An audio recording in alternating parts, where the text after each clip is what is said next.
Neat ಪರೀಕ್ಷೆಯ ಪ್ರಶ್ನಪತ್ರಿಕೆ ಸೋರಿಕೆ ಹಾಗೂ ವಿದ್ಯಾರ್ಥಿಗಳ ಆತ್ಮಹತ್ಯೆ ಪ್ರಕರಣಗಳು ಗಂಭೀರವಾಗಿದ್ದು, ಇಂತಹ ಸಮಸ್ಯೆಗಳು ಕೇವಲ ನೀಟ್ಗೆ ಸೀಮಿತವಾಗಿಲ್ಲ. ಎಲ್ಲ ಸ್ಪರ್ಧಾತ್ಮಕ ಪರೀಕ್ಷೆಗಳಲ್ಲಿನ ಲೋಪಗಳ ವಿರುದ್ಧ ಧ್ವನಿ ಎತ್ತಬೇಕು ಎಂದು ಮಾಜಿ ಡಿವೈಎಸ್ಪಿ ಅನುಪಮಾ ಶೆಣೈ ಹೇಳಿದರು. ಜುಲೈ 22ರ ಬುಧವಾರ ಸುದ್ದಿಗೋಷ್ಠಿಯಲ್ಲಿ ಮಾತನಾಡಿದ ಅವರು, ನೀಟ್ ವಿರುದ್ಧ ಪ್ರತಿಭಟನೆ ನಡೆಸುತ್ತಿರುವ ಕಾಕ್ರೋಚ್ ಜನತಾ ಪಾರ್ಟಿ ಹೋರಾಟ ಸರಿಯಾದ ದಿಕ್ಕಿನಲ್ಲಿಲ್ಲ ಎಂದು ಟೀಕಿಸಿದರು. ಯುವ ಪೀಳಿಗೆಯನ್ನು ಕಾಕ್ರೋಚ್ ಎಂದು ಉಲ್ಲೇಖಿಸಿದ್ದಾರೆ ಎನ್ನಲಾದ ಸುಪ್ರೀಂ ಕೋರ್ಟ್ ಮುಖ್ಯ ನ್ಯಾಯಮೂರ್ತಿ ಜಸ್ಟಿಸ್ ಸೂರ್ಯಕಾಂತ್ ವಿರುದ್ಧ ಮಹಾಭಿಯೋಗ ಪ್ರಸ್ತಾವ ಮಂಡಿಸಬೇಕು ಎಂದು ಬಿಜೆಪಿ ಮತ್ತು ಕಾಂಗ್ರೆಸ್ ನಾಯಕರನ್ನು ಅವರು ಆಗ್ರಹಿಸಿದರು. ದೆಹಲಿಯಲ್ಲಿ ಒಂದು ವಿಚಿತ್ರವಾದ ಹೋರಾಟ, ಅಷ್ಟೇ ತೀವ್ರತರವಾದ ಹೋರಾಟ ನಡೀತಾ ಇದೆ. ಅದು ಕಾಕ್ರೋಚ್ ಜನತಾ ಪಾರ್ಟಿಯ ನೀಟ್ ಪರೀಕ್ಷಾ ಕುರಿತಾಗಿ ನಡೆಯುತ್ತಿರುವ ಹೋರಾಟವಾಗಿದೆ. ಈ ಹೋರಾಟ ಏನು ಅನ್ನೋದೇ ಅರ್ಥ ಆಗದಂಥ ಒಂದು ಹೋರಾಟ.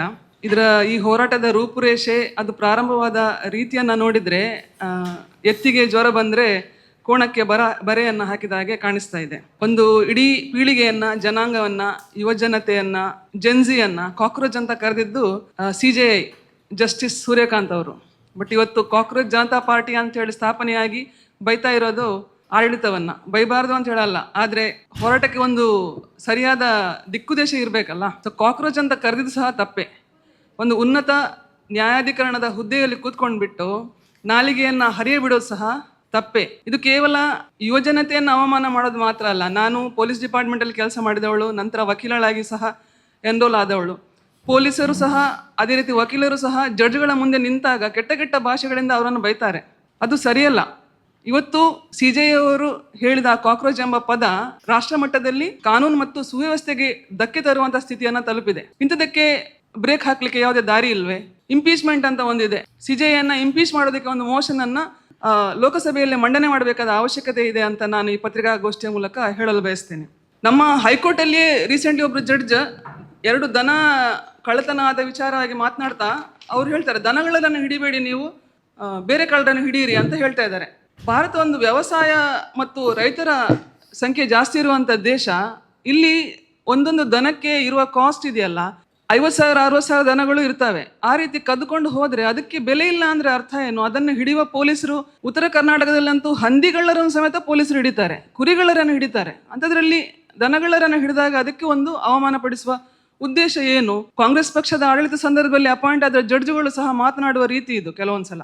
ಈಗ ಇನ್ನು ಈ ಕಾಕ್ರೋಚ್ ಜನತಾ ಪಾರ್ಟಿಯವರ ಪ್ರಶ್ನೆ ಪೇಪರ್ ಲೀಕ್ ಬಗ್ಗೆನೂ ಹೇಳಿದ್ದಾರೆ. ನೀಟ್ ಪೇಪರ್ ಲೀಕ್ ಆಗೋದು ತಪ್ಪು, ಆದರೆ ಕರ್ನಾಟಕದಲ್ಲಿ ಕೆಮಿಸ್ಟ್ರಿ ಪೇಪರ್ ಬಹಳ ಸಮಯದ ಹಿಂದೆ ಲೀಕ್ ಆಗಿತ್ತು. ಆವಾಗ ಮತ್ತೆ ರೀಸೆಂಟ್ಲಿ PSI ಕಾನ್ಸ್ಟೇಬಲ್ ಎಕ್ಸಾಮ್ ಇದ್ದು ಪೇಪರ್ ಲೀಕ್ ಆಗಿತ್ತು. ಯಾವ ಮಂತ್ರಿಗಳು ಅದಕ್ಕೆ ರಾಜೀನಾಮೆ ಕೊಟ್ಟರು? ಅದೇ ರೀತಿ ಆತ್ಮಹತ್ಯೆ ಬಗ್ಗೆ ಮಾತನಾಡ್ತಾರೆ.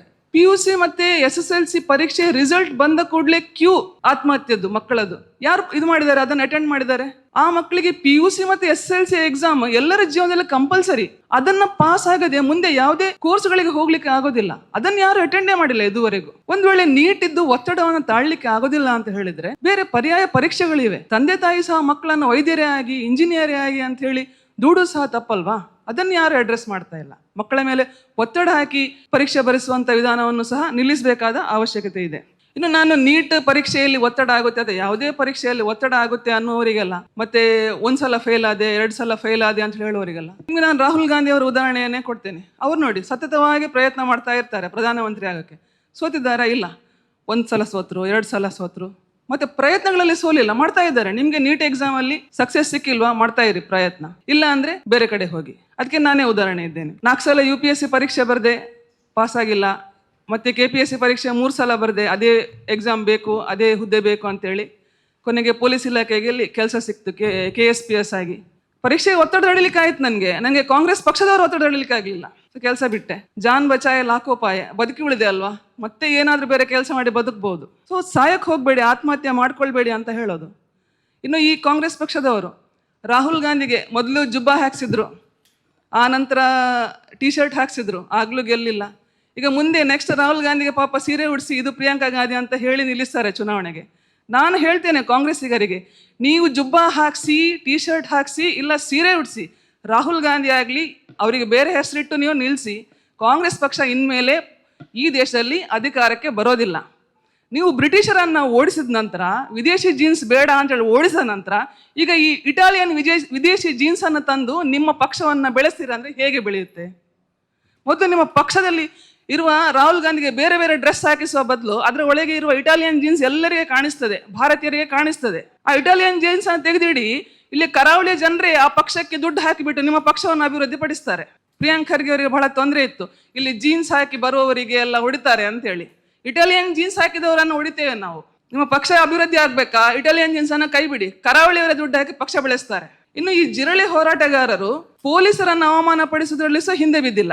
ಅಭಿಜಿತ್ ದೀಪ್ಕೆ ಮತ್ತು ಅವನೊಬ್ಬ ಸಹಚರ ಇಬ್ರು, ಅಲ್ಲಿ ಒಬ್ಬ ಸ್ವಲ್ಪ ದೊಡ್ಡ ಹೊಟ್ಟೆಯ ಪೊಲೀಸ್ ನಿಂತಿದ್ದ, ಅವನನ್ನ ತೋರಿಸಿಬಿಟ್ಟು ನೋಡಿ ಇವರ ಹೊಟ್ಟೆ ಅಂತ ಹೇಳಿ. ಈ ಫಿಲ್ಮ್ ಆಕ್ಟರ್ಗಳು ಸ್ವಲ್ಪ ಒಂದು ರೌಂಡ್ ದಪ್ಪ ಆಗಿ ಅವರ ಬಗ್ಗೆ ಯಾರಾದ್ರೂ ಸೋಷಿಯಲ್ ಮೀಡಿಯಾದಲ್ಲಿ ಕಮೆಂಟ್ ಮಾಡಿದ್ರೆ ಬಾಡಿ ಶೇಮಿಂಗ್ ಮಾಡ್ತಾ ಇದ್ದಾರೆ ಅಂತ ಹೇಳ್ತಿದ್ದಾರೆ. ಒಂದು 45-50 ವರ್ಷ ಆದ ಒಂದು ಗಂಡಸದ ಹೊಟ್ಟೆ ದಪ್ಪ ಆಯ್ತು ಅಂತ ಹೇಳಿ, ಪಾಪ ಹೆಡ್ ಕಾನ್ಸ್ಟೇಬಲ್ ರೇಂಜಿನವರು, ಅವರಿಗೆ ಇರುವ ಕೆಲಸದ ಒತ್ತಡ ಅಷ್ಟಿಷ್ಟಲ್ಲ ಇರೋದು.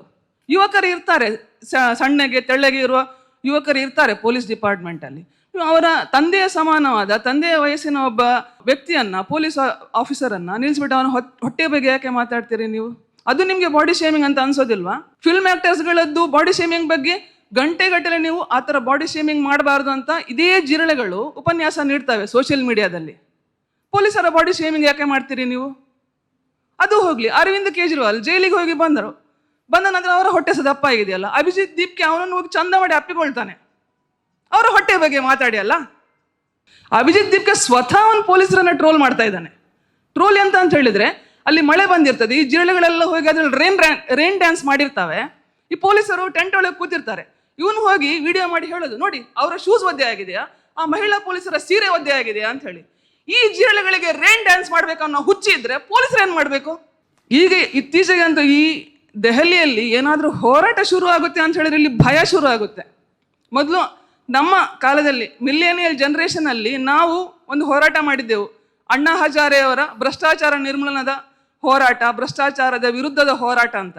ಅದರಿಂದ ಬಂದ ಪ್ರಾಡಕ್ಟ್ ಅರವಿಂದ್ ಕೇಜ್ರಿವಾಲ್. ಅವನ್ ಅಧಿಕಾರಕ್ಕೆ ಬರ್ಲಿಕ್ಕೆ ಮಾತ್ರ ಆ ಹೋರಾಟ ಬಂದಾಗೆ ಆಯ್ತು. ದೆಹಲಿಯಲ್ಲಿ ಬಿಡ್ಲಿ, ದೇಶದಲ್ಲಿ ಬಿಡ್ಲಿ, ಎಲ್ಲೂ ಭ್ರಷ್ಟಾಚಾರ ಅಂತೂ ನಿರ್ಮೂಲನ ಆಗಿಲ್ಲ. ಬದಲಿಗೆ ದೆಹಲಿಯಲ್ಲಿ ಕಾಂಗ್ರೆಸ್ ಪಕ್ಷವನ್ನ ಪೊರಕೆಯಿಂದ ಗುಡಿಸಿದ ಅಷ್ಟೇ. ನಂತರ ಇನ್ನೊಂದು ಹೋರಾಟ ಆಯ್ತು, ರೈತರ ಕಾಯ್ದೆಗಳ ವಿರುದ್ಧ ಹೋರಾಟ. ಆ ಹೋರಾಟದಲ್ಲಿ ಯಶಸ್ಸು ಸಿಕ್ಕಿತು.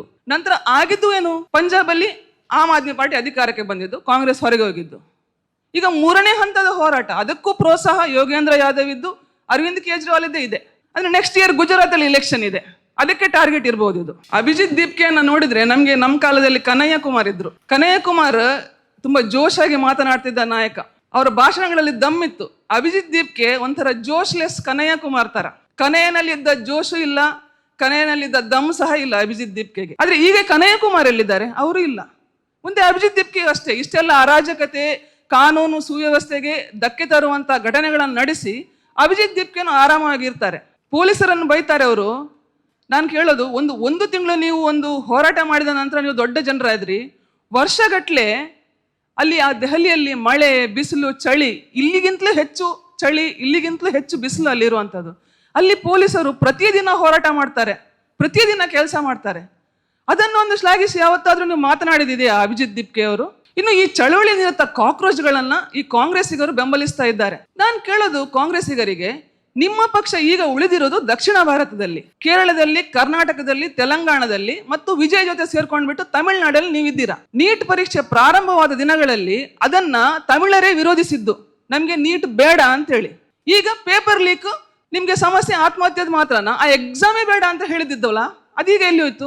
ಆಲ್ ಇಂಡಿಯಾ ಎಕ್ಸಾಮ್ ಮಾಡಿದಂತ ಲಾಭ ಗಳಿಸ್ತಾ ಇರೋದು ಉತ್ತರ ಭಾರತೀಯರೇ ಜಾಸ್ತಿ, ದಕ್ಷಿಣ ಭಾರತೀಯರಿಗೆ ಅದರಿಂದ ಹೆಚ್ಚು ಲಾಭ ಆಗೋದಿಲ್ಲ. ಕೋಚಿಂಗ್ ಇನ್ಸ್ಟಿಟ್ಯೂಟ್ಗಳು ನಾಯಿ ಕೊಡೆಯಂತೆ ಬೆಳೀತಾ ಇರೋದು ಉತ್ತರ ಭಾರತದಲ್ಲಿ. CBSE ಸಿಲೆಬಸ್, ನಮ್ದು ಸ್ಟೇಟ್ ಸಿಲೆಬಸ್ ಅಲ್ಲಿ ಕಲಿಯುವ ಮಕ್ಕಳಿಗೆ ಹೇಗೆ ಅವ್ರ ಜೊತೆ ಕಂಪೀಟ್ ಮಾಡ್ಲಿಕ್ಕೆ ಆಗುತ್ತೆ? ರಾಜ್ಯ ಸರ್ಕಾರ ಇಡ್ಲಿ 2017ರಿಂದ ಶುರು ಆಗಿದ್ದು ನೀಟ್ ಎಕ್ಸಾಮ್ ಅಲ್ವಾ? ಇಡೀ ನೋಡುವ ಎಷ್ಟು ಮಂದಿ ಬಡವರ ಮಕ್ಕಳು ಈಗ MBBS ಮಾಡಿದಾರಂತ ಒಂದು ವರದಿ ಇಡಿ. ಎಷ್ಟು ಮಂದಿ ಉತ್ತರ ಭಾರತೀಯರು ಬಂದು ಇಲ್ಲಿ ಕಲಿತಾ ಇದ್ದಾರೆ, ಇಲ್ಲಿಂದ ಎಷ್ಟು ಮಂದಿ ಹೊರಗೆ ಹೋಗಿ ಮೆಡಿಕಲ್ ವಿದ್ಯಾಭ್ಯಾಸ ಪಡಿತಾ ಇದ್ದಾರೆ ಅನ್ನೋ ಒಂದು ವರದಿ ಇಡಿ ನೀವು, ನಿಮ್ಗೆ ಗೊತ್ತಾಗುತ್ತೆ. ನಂದು 2 ಆಗ್ರಹ ಇರೋದು. ಒಂದನೇದಾಗಿ, supreme court judge CJI Suryakant ಅವರ ಮೇಲೆ ನೀವು ಇಂಪೀಚ್ಮೆಂಟ್ ಮೋಷನ್ ಅನ್ನ ಇಡಬೇಕು. ನಾನು ಕೇಳೋದು ಧರ್ಮೇಶ್ ಪ್ರಧಾನ್ ಅವರಲ್ಲೇ, ನೀವೇ ಇಡಿ ಅದನ್ನ. ನೀವು ರಾಜೀನಾಮೆ ಕೊಡೋದಿಲ್ವಾ? ಅವ್ರಿಗೆ ಅದೇ ಬೇಕು ಅಂತ ಹೇಳಿದ್ರೆ ಅದು ನಿಮ್ಮ ಇಷ್ಟ. ಕೊಡೋದಿಲ್ವಾ? ನೀವೇ ಇಡಿ ಮೋಷನ್ ಅನ್ನ. ಮಹಾಭಿಯೋಗ ಅಂತಾರೆ. ಮಹಾಭಿಯೋಗ ಅಂದ್ರೆ ಇಂಪೀಚ್ಮೆಂಟ್. ಜಸ್ಟಿಸ್ ಸೂರ್ಯಕಾಂತ್ ಕಾಕ್ರೋಚ್ ಅಂತ ಕರೆದವರು ಯಾರಿದಾರಲ್ಲ, ಅವ್ರ ಮೇಲೆ ಒಂದು ಇಂಪೀಚ್ಮೆಂಟ್. ಒಂದು ಜನಾಂಗವನ್ನ, ಒಂದು ಸಮುದಾಯವನ್ನ, ಯುವ ಜನತೆಯನ್ನ ನೀವು ಆ ರೀತಿ ನಿಂದಿಸಬಾರ್ದು. ಅದೂ ಸಹ ನ್ಯಾಯಾಲಯದ ಒಂದು ಬೆಂಚ್ ಮೇಲೆ ಕೂತ್ಕೊಂಡು ನೀವು ಆ ರೀತಿ ನಾಲಿಗೆಯನ್ನ ಹರಿಬಿಡಬಾರ್ದು. ಈಗ ಅವರು ಆ ರೀತಿ ಹೇಳಿದ್ರಿಂದ ಕಾಕ್ರೋಚ್ ಜನತಾ ಪಾರ್ಟಿ ಬಂದಿರೋದು. ಅಂಡ್ ಕಾಕ್ರೋಚ್ ಜನತಾ ಪಾರ್ಟಿ ಈಗ ಅರಾಜಕತೆಯನ್ನ ಸೃಷ್ಟಿಸ್ತಾ ಇದೆ. ಅವರಿಗೆ ಉದಾಹರಣೆ ಅಕ್ಕಪಕ್ಕದ ದೇಶಗಳು ನೇಪಾಳ ಮತ್ತೆ ಬಾಂಗ್ಲಾದೇಶದವರೇ ರೋಲ್ ಮಾಡಲಾಗ್ತಾ ಇದ್ದಾರೆ. ಅಲ್ಲಿ ಆದ ರೀತಿ ಆಗ್ಬೇಕು ಅನ್ನೋದು ದೆಹಲಿಯಲ್ಲಿ ಇರುವವರ ಉದ್ದೇಶ, ಈಗ ಅಧಿಕಾರ ಕಳೆದುಕೊಂಡವರ ಉದ್ದೇಶ. ಅದಾಗ್ಲಿಕ್ಕೆ ಬಿಡಬಾರದು. ಮೊದಲು ಸೂರ್ಯಕಾಂತ್ ಅವರ ಮೇಲೆ ಕ್ರಮ ತೆಗೆದುಕೊಳ್ಳಿ. ಎರಡನೇದಾಗಿ ನೀಟ್ ಪರೀಕ್ಷೆಯನ್ನ ರದ್ದುಗೊಳಿಸಿ. ಉತ್ತರ ಭಾರತೀಯರಿಗೆ ಅನುಕೂಲ ಆಗಲಿ ಅಂತ ಹೇಳಿ ಅವರ ಮೇಲಿನ ಫೇವರಿಟಿಸಮ್ ಇಂದ ನರೇಂದ್ರ ಮೋದಿ ಅವರು ಈ ಪರೀಕ್ಷೆಯನ್ನ ತಂದ್ರು. ಇವತ್ತು ಆ ಉತ್ತರ ಭಾರತೀಯರೇ ಕಾಕ್ರೋಚ್ಗಳು ಅಂತ ಹೇಳಿ ನರೇಂದ್ರ ಮೋದಿ ಅವರಿಗೆ ಅಗ್ನಿ ಪರೀಕ್ಷೆಯನ್ನ ಇಟ್ಟಿದ್ದಾರೆ. ಸೊ ಒಂದೇ ಕೆಲಸ ಮಾಡಿ, ದಂಡಂ ದಶಗುಣಂ, ಪರೀಕ್ಷೆ ತೆಗೆದ್ಬಿಡಿ, ಗೊತ್ತಾಗ್ಲಿ ಅವರಿಗೆ. ಪ್ರಪಂಚವನ್ನ ಈ ಟ್ರಂಪ್ ಅನ್ನೋ ಒಬ್ಬ ಐಲುದೊರೆ ಆಳ್ತಾ ಇದ್ದಾನೆ. ಯಾವಾಗ ಯಾವ ದೇಶದ ಮೇಲೆ ಯುದ್ಧ ಆಗ್ತದೆ ಅಂತ ಹೇಳಿನೇ ಹೆದರಿಕೆಯಲ್ಲಿ ಕೂತ್ಕೊಳ್ಬೇಕಿಲ್ಲಿ. ಅಂಥದ್ರಲ್ಲಿ ಒಂದು ದೇಶದ ಪರಿಸ್ಥಿತಿಯನ್ನು ನಿಭಾಯಿಸಿಕೊಂಡು ಇದ್ದಾರೆ ನರೇಂದ್ರ ಮೋದಿ ಅವರು. ಅಂಥದ್ರಲ್ಲಿ ಇಂಥದ್ದೆಲ್ಲ ಮಾಡಬೇಕಾ? ನರೇಂದ್ರ ಮೋದಿ ಅವರಿಗೆ ನಾನು ಹೇಳೋದಿಷ್ಟೇ, ನೀವು ಆ ನೀಟ್ ಪರೀಕ್ಷೆಯನ್ನು ರದ್ದುಗೊಳಿಸಿದ್ರೆ ನಾನು ಮುಂದಿನ ಚುನಾವಣೆಯಲ್ಲಿ ನಿಮ್ಮನ್ನೇ ಬೆಂಬಲಿಸ್ತೇನೆ. ನಾನು ಇದುವರೆಗೆ ನಿಮ್ಮನ್ನು ಬೆಂಬಲಿಸಿ ಯಾವತ್ತು ಮಾತನಾಡಿದ್ದಿಲ್ಲ. ಬೆಂಬಲಿಸ್ತೇನೆ ನಾನು ನಿಮ್ಮನ್ನು. ನೀಟ್ ಪರೀಕ್ಷೆಯನ್ನು ರದ್ದುಗೊಳಿಸಿ.